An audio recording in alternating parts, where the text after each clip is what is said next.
গরমকাল পড়তে না পড়তেই কিন্তু আমি তোমাদের জন্য একটা আউটসাইড ক্যাফের সন্ধান নিয়ে চলে এসেছি।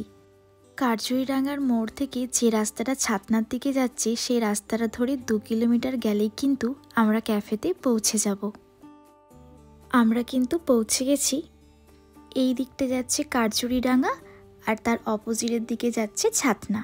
আর এই হচ্ছে আমাদের ক্যাফেটা। এই ক্যাফেটার নাম town hill cafe and restaurant.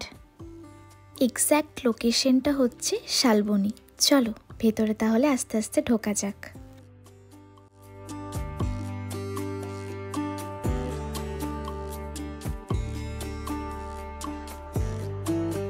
আমার কিন্তু জায়গাটা ভালোই লেগেছে।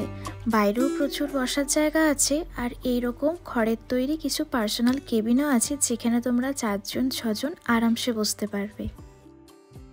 আর এই রইল মেনু কার্ড, তোমরা ভিডিওটা একটু পজ করো আর সব কিছুর দাম দেখে নিও। আমরা অর্ডার করেছিলাম 1 কাপ চা। দাম অনুযায়ী চায়ের কোয়ালিটি ভালোই ছিল। ফ্রেঞ্চ ফ্রাই, তারপরে ড্রামস অফ হ্যাভেন, এটা আমার সবথেকে বেস্ট লেগেছে, ভীষণ টেস্টি ছিল। তারপরে নিয়েছিলাম চিকেন হাক্কা নুডলস আর নিয়েছিলাম হোয়াইট সস পাস্তা। যারা একটু মিষ্টি ভালোবাসো তারা কিন্তু ট্রাই করতে পারো, বেশ ভালো। খাবারের কোয়ালিটি কোয়ান্টিটি দুটোই আমার ভালো লেগেছে। তোমরা কারা কারা গেছো আমাকে অবশ্যই কমেন্টে জানিও।